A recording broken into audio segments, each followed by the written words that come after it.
Please permit me to stand on the existing issue, which is all those are. Thank you very much, the National the Executive Governor of the State.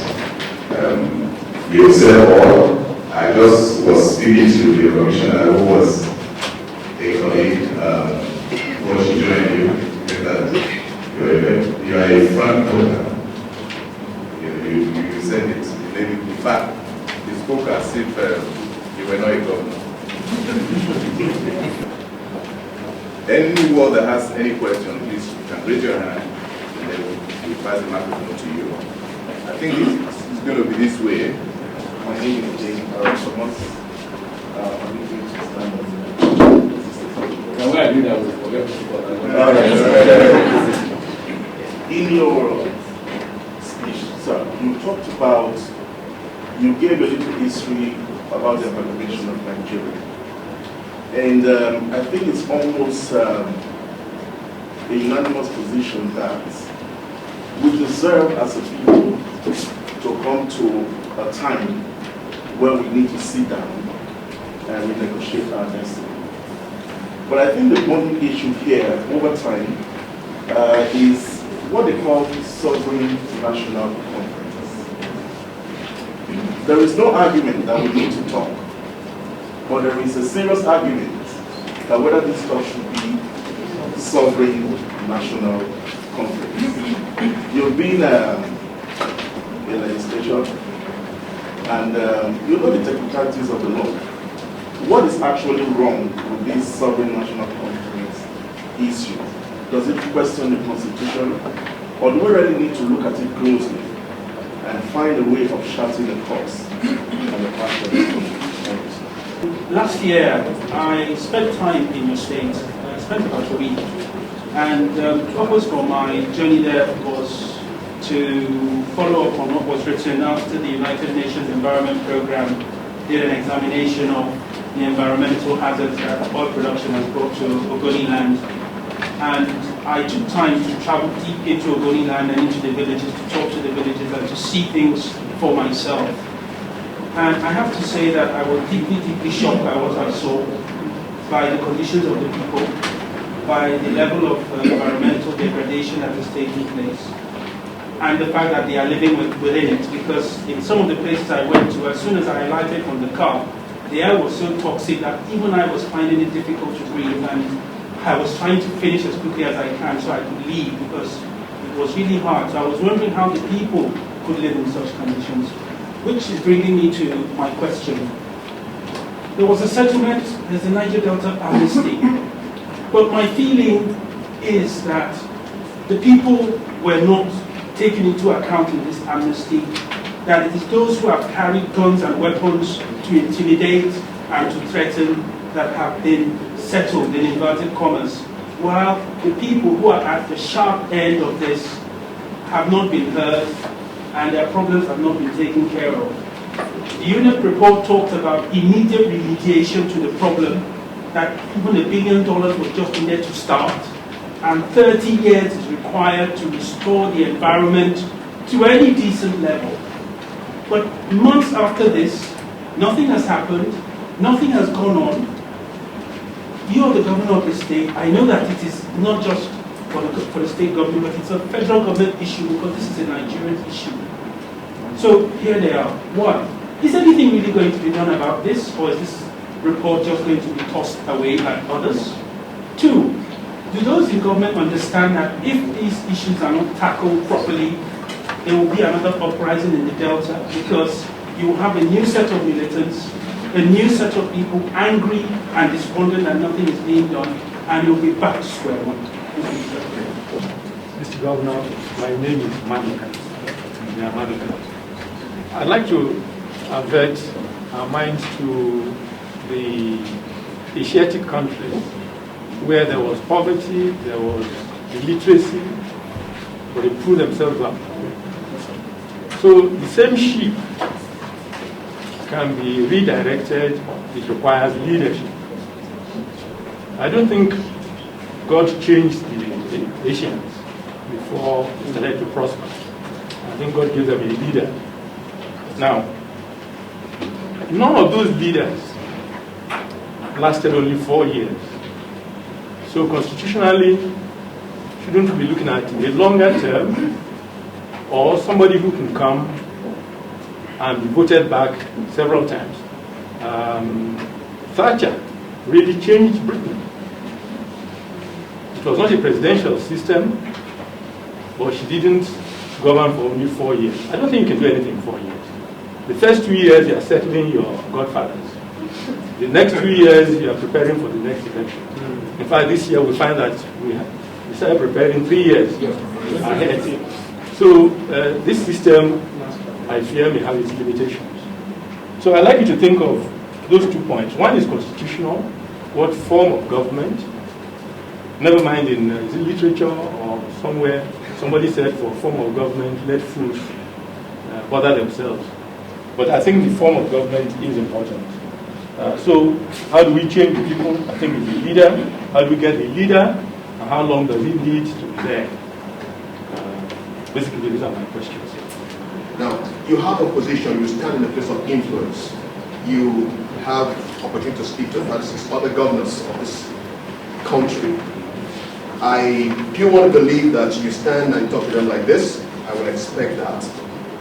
And I hope it will give a lot of sanity and hope to our growing democracy if every one of the governors that sit under your influence will have an understanding of what you just shared with us.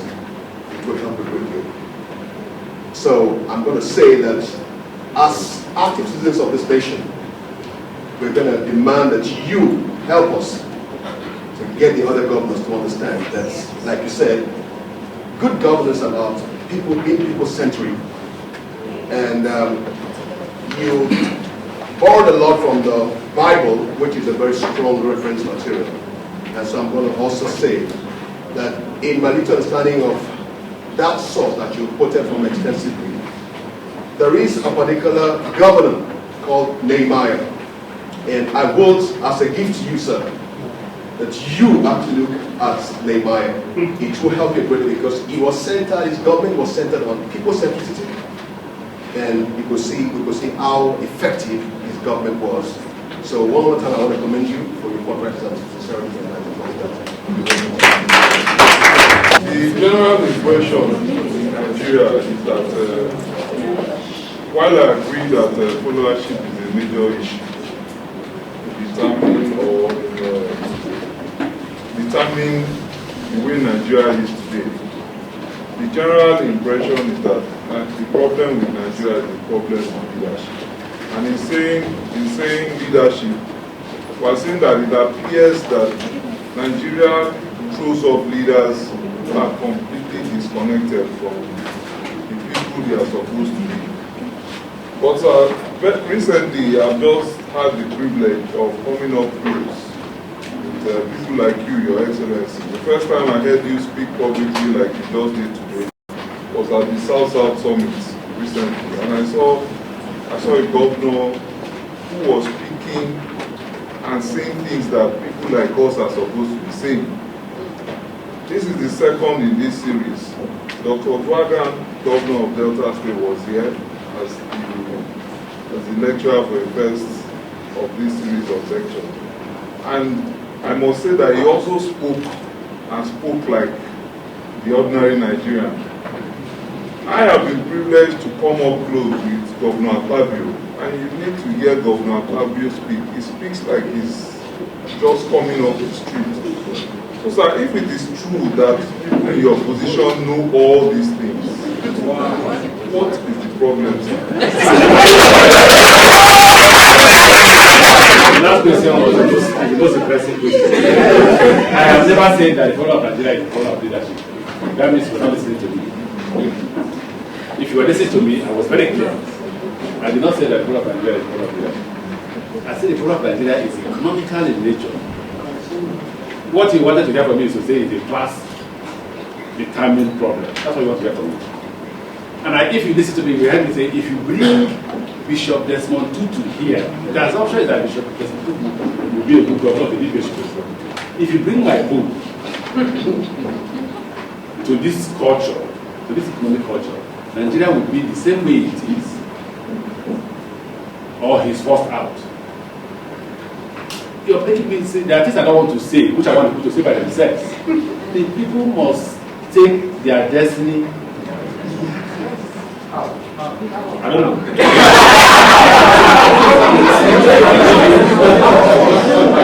Because I'm a person, I'm not people, am I? Am I? A person part of the people. So one of us people will say we can talk. I have said the problem of Nigeria is not a problem of leadership. It's not. It's systemic in nature. It's what? Systemic. The system breeds, not individuals. Do you understand? So I didn't say that. So if you say, how do you know that I'm not mounting this for purpose of being popular? How do you know that? How do you know that I'm not mounting this so that you live and say, oh, God, Amechi is what you say today is so wonderful.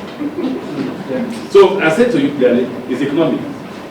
And the capitalist society will naturally bring a man-eat-man system. It's worse in the third world country where they are not even practicing capitalism. They are practicing coup form of capitalism, where there are no rules. Just put your hand in the table.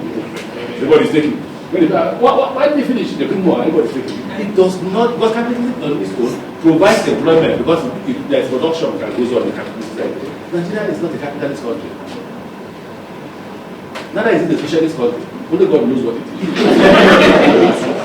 That answers the question. Can I let my colleagues? I doubt.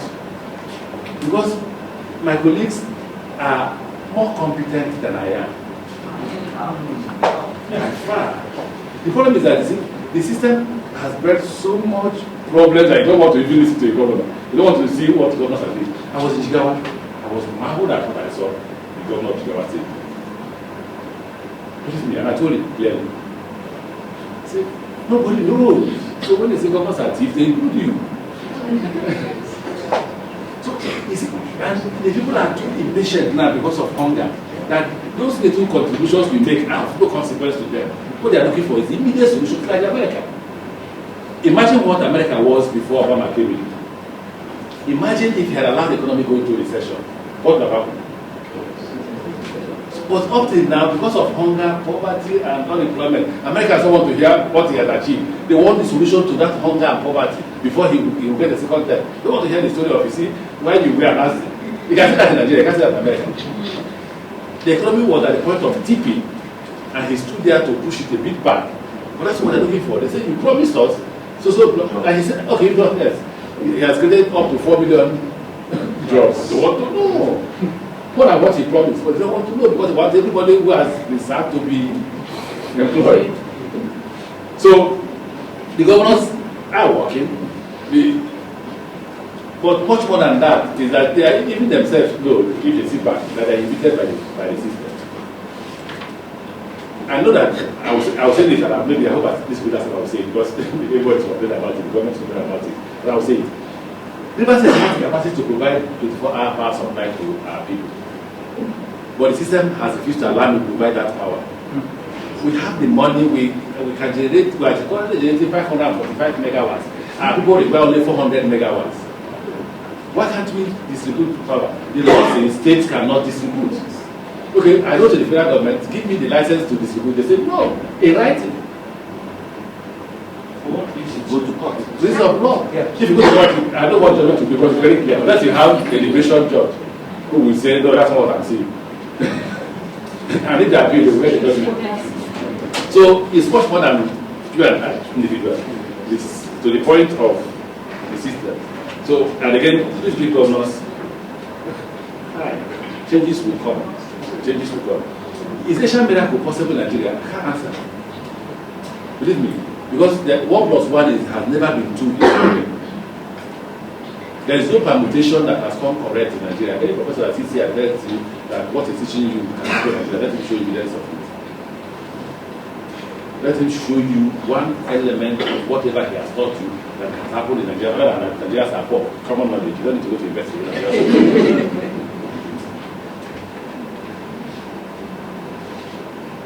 Even the Bible, Nigeria is a country of Christians, Muslims, and I assume the most religious country in the world, and the greatest number of sinners. None of the paradox.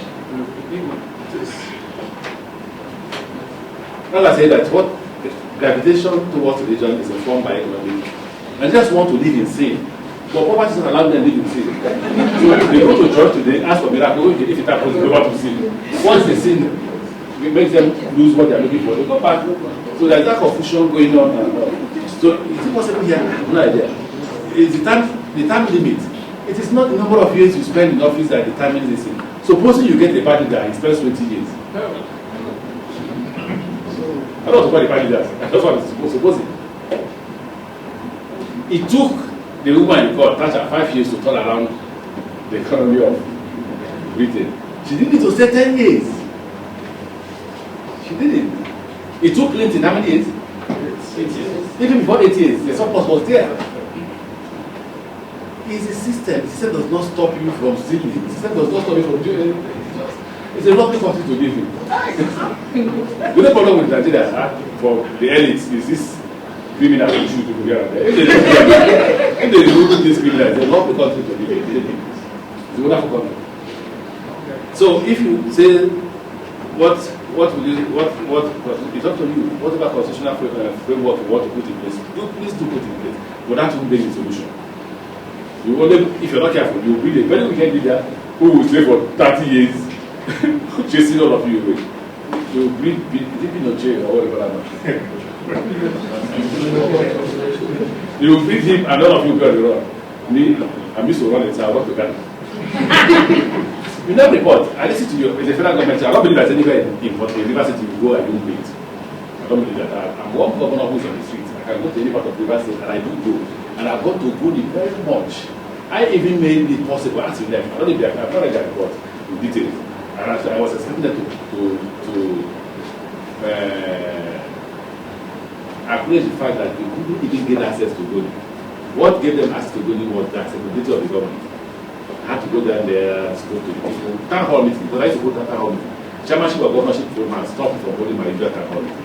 And I said, please, was letting people do this one. They didn't want to allow everybody to come. Now everybody is saying you get prepared, you get prepared. They didn't want to let them come. If the Goni is celebrating, you get prepared. They want to let them come. I got them in. Now, when the report came out, I was expecting that there would be a response for federal government. The first man is the federal government to respond. No response for federal government up till now. Put me on that. I know they will be happy. But put me on that. That I've not seen any response from the federal government. Maybe they are studying. They say they are studying the report. So that's what they say they do. They are studying the report. But what have we done as a state government? We partner with share for now. Because the most difficult challenge that the report identified is the fact that the groundwater is poisoned. Is it benzene or what that was coming out of the Eleme groundwater? So we said Shell and the River Government agreed to first drop water down. We are talking water from Port Harcourt to Eleme. After that, we started water to give them water. You're giving Buchanan, we are on the verge of giving Eleme now. Every community in Eleme, every community in Buchanan. After Eleme, we go to Oyibo. After Oyibo, we go to Tai and Kata. That's what we're doing with Shell. The two parties are contributing towards that. That's our response to the NEP report. While waiting for the federal government to make their formal response. Sovereign National Conference. If you like, you do all Nigerians in this hall to talk. So you will not be talking about the use of Sovereign National Conference. That is not the solution. You can't have a sovereign, you can't have two sovereign entities. They're lawyer. But even if you want sovereign. Nigerians have talked constitutional conference about to organize, assembly, and just have been talking. That's not having any solution. It's only the elites trying to find how they can accommodate themselves in the sharing of the national cake. So if you ask what's the solution, the National Assembly holds the key if they will be statesmanly in their approach. As I quoted what I told them when they came to the university, if you don't become statesmen, and address these problems, we will continue to, agitations will continue forever. The only way you can stop agitation is to accommodate all the interests. It is not as if you don't know what those interests are. Everybody knows what the interests are. What is will we be self-manly enough to accommodate those interests in such a manner that everybody is protected? That's the solution. Not as maybe. I'm not saying it is wrong to hold sovereign national conference, but I'm saying that much more importantly that there's a national assembly who can discuss those issues because there's definitely a sovereign or a national and discuss those issues and allow those. But if you continue to majority try to hold this, right? Even we, the smallest entity in Nigeria can cause later in Nigeria.